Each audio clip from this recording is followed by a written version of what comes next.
that I spoke to Heather the other day. So before we get started, this is episode 5 of the Time Enough Vodcast, and I will just quickly introduce everybody because when I get you all to do it, it's just a cluster cuss. So assuming that, you're going to be looking at the recording that I'm making here. So top left is Kalan. Hi, Owen. How are you doing? In the middle, that's me. Just beside me there in the top, that's Heather. Hello. Just beneath Heather, that's Talicia. Hi. And Taco And the cat. Taco. Underneath me there is Lucy. Hi. And then that's Will right in the corner there.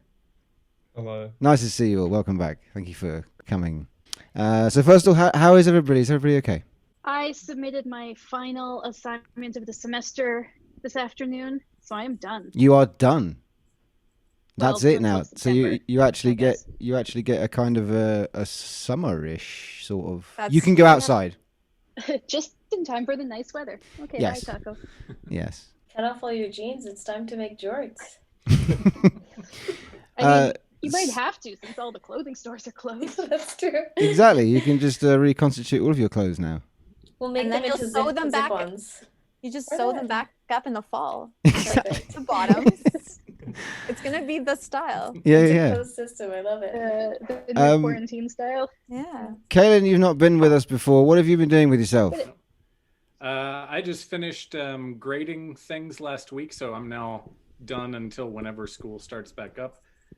Trying to read a bunch of books, failing at that, and then doing all the basic, baking, cooking, lying on my floor, staring at the ceiling while I smoke a cigarette and the doors play in the background. Okay, I haven't done that yet, which I suppose is probably good. I've got a month before that starts to kick in. Oh, nice. Yeah. So congratulations, that's good. I'm ahead of the curve, Exactly. Well, congratulations on getting everything done and handed in and stuff. That's nice. At least you can watch as many pointless films as I have been now. Oh, I have been. I watched Over the Top for at least the 15th time, and the whole times I've watched it, not during quarantine. That would be an excessive amount of Over the Top for quarantine. Yeah. It'd be over the top. Indeed. But so I was talking to Heather the other day because it was Heather's birthday on Saturday. Yeah, it's like a week. It's like 8-9 days ago now. Really? Happy birthday. Happy birthday, Thank though. you. Yeah. And at the time, I think I had just watched Style Wars, the Tony Silver documentary. And when I texted Talicia and Lucy earlier on, they misread it and thought I'd said Star Wars, which I have not been watching. Some of us have been using I this read time to Style unlearn Wars. how to read. Talicia knows how to read still. Must be nice. Up until this afternoon, I was still having to do a lot of reading for class. Talicia, I still have to do reading for work. you have got so much unlearning to do. Yeah. But who's actually seen Style Wars other than Talicia? Sorry, not other than Heather. Yeah, I love it. You love it. Yeah, I used to watch it all the time when I ran a video store. Yeah. Because it's just a really cool documentary.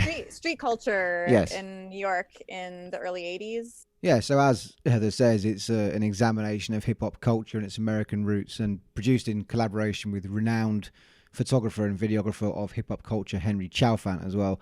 And what the film shows us is a broad range of young artists trying to find ways to express themselves through graffiti and other means, and doing so in the face of strict opposition from the likes of New York City Mayor Ed Koch, who saw the artists' work as little more than costly vandalism.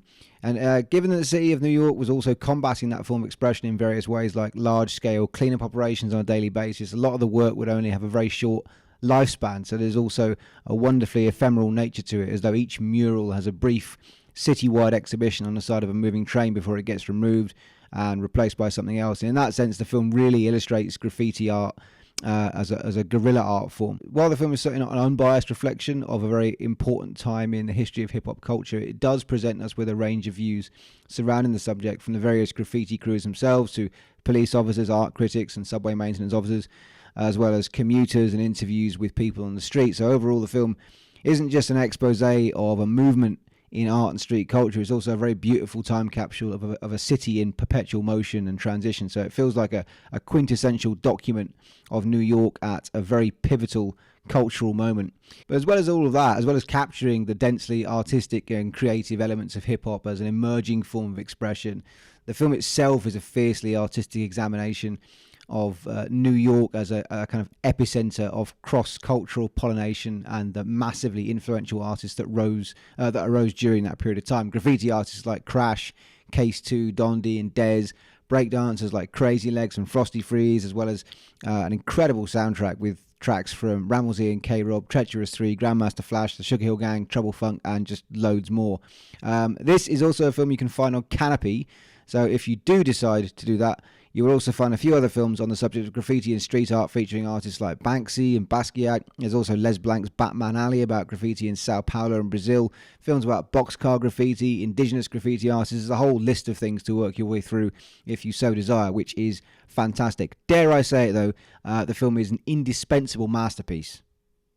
I'm sort of constructing my own film watch list here that seems to have nothing to do with anybody else. But, I've got to keep myself entertained somehow. Along. Yeah, no.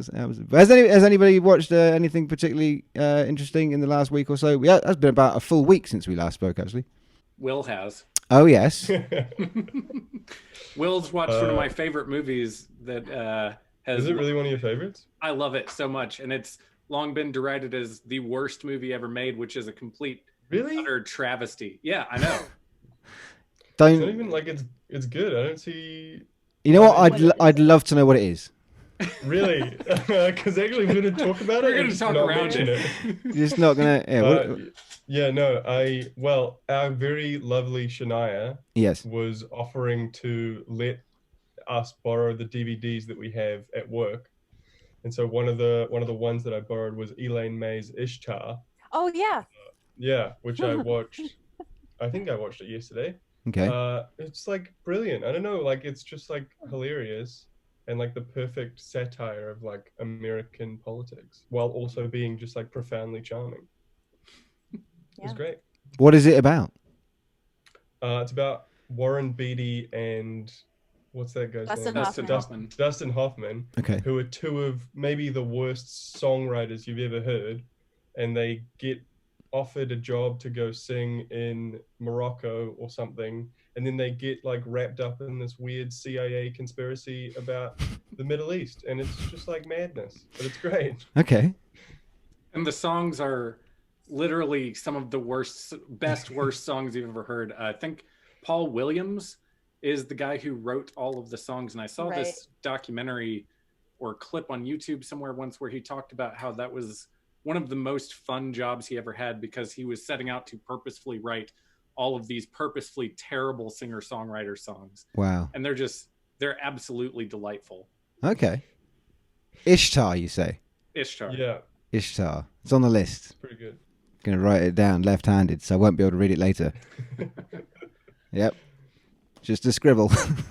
And it's great, too, because they, she basically takes, I guess, what the public personas of Warren Beatty and Dustin Hoffman had been, and then flips them around. So at the beginning, Warren Beatty's like this really nebbish, uncool guy, and Dustin Hoffman's like this womanizer who's too cool and all that. And it's a really funny role reversal, and they play off of each other so well.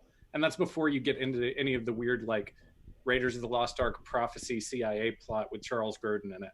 Yeah, wow. I found like the most memorable thing about that movie to me is just their like friend charisma in the movie. Like they're just really delightful to watch. They're having a lot of fun acting together. Okay. Is there anything apart from watching films? We can come back to that if anyone's watched anything that's particularly life changing, etc. Has anything like momentous happened in the last little while? Like are you feeling like as this whole thing continues on, you're stagnating, or are you finding new things to do because new things kind of seem to keep getting thrown at you from different angles from either work or whatnot? Like how are you combating that in various ways? I know, not that I want to answer for you, Lucy, but you're making clothes, like an actual jumpsuit. Yeah. Oh yeah. Which is ambitious, I think, and amazing. Mm-hmm. And then it means that I have jumpsuits to lounge around in, so that's pretty fun. Exactly. And I'm running out of things to sew with, and so now I'm like trying to think about polite ways that I can ask people, like, are there any like sheets you're not using? But only good ones. Like I don't want any like ugly stuff. Like only the best possible ones. Yeah. I don't want your trash. Yeah, exactly. No, those aren't gonna do it. Sorry. And yeah, so Sarah has commissioned one from you, and it's like a sort of co-commission because you're making a jumpsuit for Sarah, my partner Sarah, and she's making has made a faux bowl. Yeah, it's like huge kind of like ramen soup bowl. And she did such a good job because it's really huge, but it looks kind of reasonable sized until you start putting soup in it, and then you're like, wow, that's a lot of soup. Have you tried to put it on your head yet? Is it big enough for that? Great question. I haven't gotten that bored yet, but maybe next week. Who knows? I don't think that's anything to do with boredom. I can't believe that's the first thing you didn't try. It's ridiculous. So now you have a tiny, tiny mug and a giant bowl. Yeah, I didn't even think about that. I can do some kind of next time. I'll be eating soup, but it'll look tiny. But then it turns out it's big. That'll keep me busy for hours. Yeah, I'm just checking my recording again. Keep sure. Sorry. Has anyone seen anything that's actually new? Has anyone taken advantage of this whole business of mainstream cinemas closing down and I watched the new Emma movie with my sister. How was that? It was wild stuff. Yeah.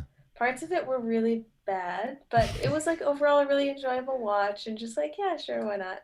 When this whole thing first kicked off, one of the first films that I was actually excited about seeing, because I was going to go and see it in the first week that the kind of like social shutdown really kicked in.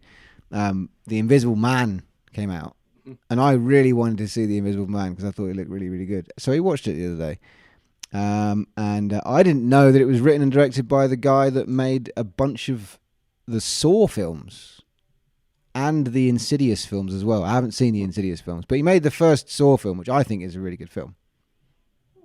The rest of them are horrible. I'm not really into torture porn. And they're just I can't sit through them, but the music as well, it's all by this. Do you know who Benjamin Wallfisch is? The guy that did Blade Runner 2049. Well, he didn't do all of it, but he did a lot of it with Hans Zimmer. And I think they both did some of the work on Hidden Figures as well, which was about the female astromathematicians. Is that right? Is that what they're about? Something about that. I think I remember asking you about that for trivia once. But it's definitely not a perfect film. I was going to save it until when Nick was on here, because I know Nick was kind of mental for it. But Elizabeth Moss is amazing in it. And I definitely fully recommend watching it just for her performance alone. Because, I'd say that where the film is a kind of a success is that in portraying the kind of like dilemma that she has, dealing with this invisible problem. In that case, it's an invisible X, but the idea that it could be anything else, and the kind of trauma that what bad relationships, the trauma that you can carry with you, and how to deal with that, and how that manifests itself, and trying to explain it in a way that makes sense when it's this imperceptible to other people. I thought that was really good, actually. And it is an incredibly tense film. Really, really fantastic camera work. Kind of in the same way, although not in the same way, but remember Lost Highway? The David Lynch film, where it just feels like incredibly tense all the way through, and you're not sure necessarily where it's coming from. Sometimes it's obvious, but there just is this creeping tension, and it just feels like you're just, like catatonic by the end of it. There's lots of really beautiful camera work.